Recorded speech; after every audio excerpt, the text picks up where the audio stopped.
Ngayon naman, pupunta tayo sa bukid ng mga tito ko. May bukid din kami doon. Kaya lang hindi ko alam kung nasaan. Hindi ko. Kasi nung ipinamana sa amin yon ng aming mga lola at lolo, hindi ko alam kung nasaan yung posisyon ng bukid namin eh. So pupuntahan natin yon at kuha tayo ng kangkong. Yun ang mga nakakamiss dito eh. Punta rin tayo sa fish pan ng aking mga uncle para kumuha ng kangkong. Kasi nung mga bata kami, yun talaga yung bukid na pinupuntahan namin para siyempre kumuha din ng kangkong, magluglog. Tsaka alam nyo po ba, nung bata ako talagang lumalabas kami sa bukid ng kuya ko para kumuha ng palay. Ang tawag dito sa amin yung pag magigiik ka ng palay o aani ng palay, tatawagin kami ng mga tito at tita namin, magbubuka kami ng sako. Kaya naman, alam niyo po ba na sumumpa ako doon sa bukid na darating ang panahon, sabi ko na hindi ako mabibilad sa araw. Hindi naman ko sinasabi na sinusumpa ko mga magsasaka. That's not what I meant noong mga panahon na yan. Ang sinabi ko lang sa sarili ko dahil unang-una, hindi talaga ako ma-skill sa bukid. Hindi rin ako marunong sa mga makinang pambukid, parang ganon. So, ang nangyari ay naggapas kami ng aking kuya at sinabi ko, tumingala ako sa langit, sabi ko, Lord, hindi ako magtatagal sa bukiring ito. Bibigyan mo ako ng mas magandang trabaho. Yun na ang aking nakipagbuno ako sa ating Panginoon during the time through prayers, no? Talagang sinabi ko sa kanya na ayoko sa bukid. Una-una, hindi kaya ng katawan ko. May asthma po ako, sa totoo lang. Nababanggit ko na yan sa ibang vlog natin, ano? At yung asthma ko talagang pagkalumbas ako sa bukid, automatic yun. Paghiga ko ng bahay, halos namamatay ako sa hika. Ang gamot ko pa nun, yung Ventolin na salbutamol tablet. Nakakadalawang tablet ako hanggang sa parang dry na yung lalamunan ko. And talagang di ako makahinga. Yung mga panahon na yon. Kaya sabi ko, sa mga panahon na naggagapas kami ni Kuya, sabi ko, Lord, tanggalin mo ako sa lugar na ito. Hindi ako kabi o hindi ako skilled para sa lugar na ito, trabaho na ito. Pero nandiyan pa rin po yung mga bukirin namin. Yung nga lang, hindi ko alam kung saan dyan. Diyan sa gawin dyan yung mga bukirin namin. Kaya lang, hindi ko sa tagal ng panahon, yung ate ko at saka yung tito ko ang nag-manage niyan. Kaming magkakapatid, may namana kami dyan sa mga lupain na yan. Hindi ko alam kung saan yung yung posisyon namin dyan. Well, anyways, na lang yun. Siguro there will come a time na na malalaman ko na. Tatanungin ko mamaya kung nasa yung bukid namin dyan, O sige, taro dun sa farm ng aking tito at samahan nyo kaming kumuha ng kangkong. Kasi nakakamiss yung kangkong eh. Sa Canada, alam nyo na po yan, kayong mga taga-Canada, sa ating mga taga-Canada, na napakamahal ng kangkong. Ilang piraso lang, $5-6 na yung kakonting ganon. Kaya sabi ko, na-miss ko ang kangkong, let's get a kangkong. Okay, let's go. Yan ang alam ko, dito yung bukid namin eh. Yung medyo malinis na yan, may umburnal, tatandaan ko, ginawa pa namin noon. So doon naman yung mga puno na yan, kung nakikita nyo yan ay sa mga tito ko. So let's go in there. Nandito na tayo sa farm ng aking tito. Hanap tayo ng maraming kangkong dyan. Lulusong tayo sa putik. Alright, let's go. No, kasi sa Regina, mahal ng registration dito, libre. Ako ha? Nakuli na. Naku. Libre pero maliit. Balik natin. Balik mo. Wala na pagkain. Ang liit na. Ako ha. Medyo malaki. Oh. Okay, Lumalaki. Video mo na. Oh, medyo lumalaki. Dapat yung isa balit eh. Oh. Iprito mo to, saka mo lagyan na Ah?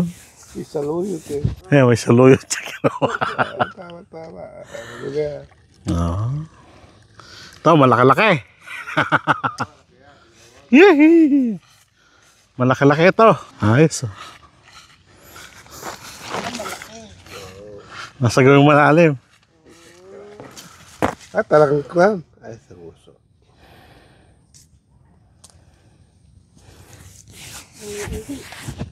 Susubukan natin kumuha ng medyo malaki-laki.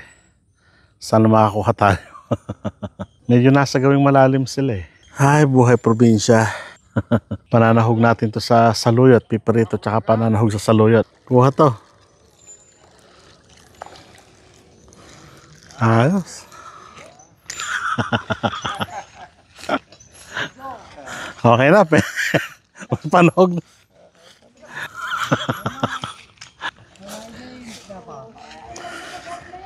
Ayos. Sa buhay probinsya talaga, no, kita mo may mga puno ng papaya. Actually, lumaki naman talaga kami sa bukid eh. Kaya lang, yung sinabi ko sa inyo na, kumbaga parang pinangarap ko talaga na hindi magtrabaho o magtrabaho sa opisina, parang ganon. At nauwi nga ako bilang guro. Ngayon, guro pa rin. Pero ito yung bukid nun na nilulusungan namin magpipinsan ng mga tito namin. At napagyabong naman ng mga uncle namin. Kung matatandaan nyo, sila yung pinsan ko na sinamahan ko noon doon sa Alberta. Ito yung pag-aarili nila. Ito yun, ganda ng kalamansi oh. So maraming bunga, maraming pananim. Meron pang mangga doon oh. Nabuwal na lang, pinagkukunan nila ng mangga. At dito, gawin tayo dito. May puno ng guyabano, medyo masukal lang pero tag-uulan kasi mabilis sa tumubo ang mga damo. May bulaklak pa. May bulaklak pa ito. So tuloy tayo, asakin natin tong damo dito. Ayan, nung bata kami, mahilig yung mga lolo at lolo namin magtatanim talaga ng mga puno at nakuha naman ng tito namin na magtatanim. Dati, marami kaming puno ng guyabano katulad nito pero ngayon, dami na ng bunga. So ito naman ay puno ng atis. Yan.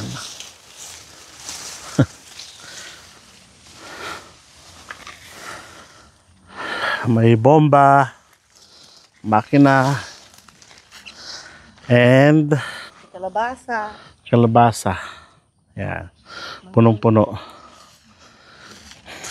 Sa mga hindi nakakalam, ito yung lemongrass o yung kung tawagin natin ay yung pampabango ng ulam. Bango. Yung nalalagay sa lechon. Lemongrass. Meron din ng punong balimbing. Kung di pa kayo nakakita ng puno ng balimbing, ganito yung bunga niya, ay yung puno niya. May bunga. At yung bunga niya, ito, wow! Ito siya. Yan ang balimbing. Ito naman yung puno ng rambutan, nagpipink na siya. Pwede Daming bunga. Halos pwede nang kunin, Parang may pula. Yun naman, Pero may pula doon. saan? May pula na ba? Ito. Pitas tayo ng isa. Yan, kayo na. Oh, Kasi pwede na kumain kayo dito. pwede na ba to? Subukan natin. Mamula-mula na siya eh. Oo. Tamis, di ba? Ay, matamis. Sabi ko sa'yo.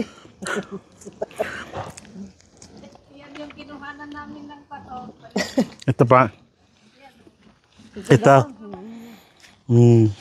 Madami ng bunga sa baba, tita. Balimbing. Ito naman yung lemongrass. Okra. Papayang namumulaklak lang. Yun naman ang puno ng duhat. Yan. Ito, nung bata kami, actually, doon sa likod ng bahay namin noon, may duhat. Kukunan mo, lalagyan mo ng asin, kukulog-kulogin na gano'n. Duhat. At ito naman ang puno ng avocado. Avocado ba? Hindi. Rambutan. Ay, Ito, avocado to. Ay, hindi, santol. rambutan niya. Ang alam Ito, rambutan po ito. Sabi ko na. Ay, ba't hindi po nagbunga ito ngayon? Tita Aisa mo yan. Oh, hindi nagbunga. Wala pa. Bayabas, maraming bayabas. Ganito karami ang puno ng rambutan. Yan, Puno o bunga? rambutan. Ay, stuff ako sa'yo. Ay, puno. Bunga. Bunga. Maraming bunga. Papaya. Guyabano. Nandun yung avocado. Yung avocado dito nun, namatay ka daming bunga nun. Oh, ito naman ang puno ng Chico. Maliliit pa. Puno ng at bunga ng Atis. Mura pa yan. Maraming chico. Ay. Maliliit pa. Ito, maraming Chico. Chico. Chico. Chico Atis. Bayabas naman. Hangga sa likod. Mas marami sa likod ng bayabas. Tingnan natin. Ang dami. Ito ang puno ng... Ito ang puno ng ano to, ng Avocado. avocado to. Wala Yan ang pang puno. bunga. Oo, pero nagbunga na yan. Ito yung Ito naman ang bayabas. Maraming bayabas. Tsaka suha. Daming suha doon, no? Sa gawi doon. Yung suha. Dami. Saging. Puno ng saging. Ilang pili yan? 1, 2, 3, 4. Meron pa sa likod. Maraming saging. So marami. Ito, ano rin to? Duhat ba to? hindi, rambutan Ay, lang hindi. ano. Rambutan din. Ano? Oh.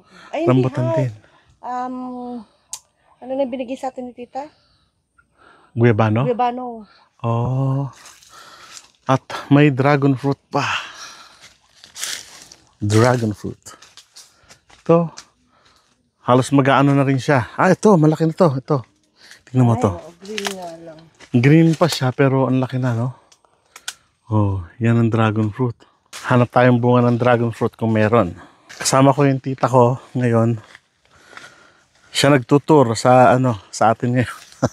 Ito, maalala ko noon, dito kami nag-ano noon. Kumakain sa mga puno dito. Kumakain kami ng hapunan o kaya pananghalian. Pagkatapos naming mag-iik ng palay, diyan kami kakain. Ito mga palayan na to. Ito, ayan, kita mo yan? Yan ang aming pinangkabuhayan noon. Oh, maraming dragon fruit dito. Dami, oh. Oh, di ba? Ito. Marami pa nakita. Okay, balik na tayo kasi mainit na. So itong buhay namin noon, talagang magsasaka ang kinabubuhay ng aming pamilya. Hanggang doon, bali 3 hectares to kabilaan. Yung naipamana sa amin, yung kabila doon na lupain, yun ang sa amin. Ito, napunta naman sa mga tito ko, pinagyaman nila ngayon ng ng babuyan, fish pond at ng mga punong kahoy. So ito ang aming buhay probinsya. Dito talaga kami lumaki, dito kami naglaro, dito kami naghanap buhay nung kami mga bata pa lang. Inano yung mga palay na ito, maraming panahon. At dito rin kami siyempre nangarap. Ito yung buhay probinsya na binabalik-balikan namin. Although sabi ko nga sa inyo kanina, parang sumumpa ako na hindi na ako magtatrabaho sa Bukirin. At gusto ko pa rin, although sinabi ko yon, gusto ko pa rin naman na bumalik dito sa Kabukiran. At siyempre, alalahanin at nandito pa rin yung kabuhayan ng aming mga uncle, ng mga aming pinsan. At hindi kami malalayo sa pagbubukid talaga, no? Pero siyempre sabi ko nga, may mga dahilan kung bakit umalis ako sa pagbubukid. Yun nga ay yung kondisyon ng aking katawan. Hikain ako, mahina yung katawan ko pagdating sa pagbubukid sa ilalim ng araw. Yun ang weakness ko talaga. Kaya talagang pinursigi ko na mag-aral ng buti bilang isang guro. At yun, pinalad naman na maging guro. At ngayon nga ay guro na rin sa Canada, no? And ngayon nga, medyo pabalik-balik tayo dito at sinasariwa yung mga alaala natin dito. Yung mga lolo, lola na nandyan noon.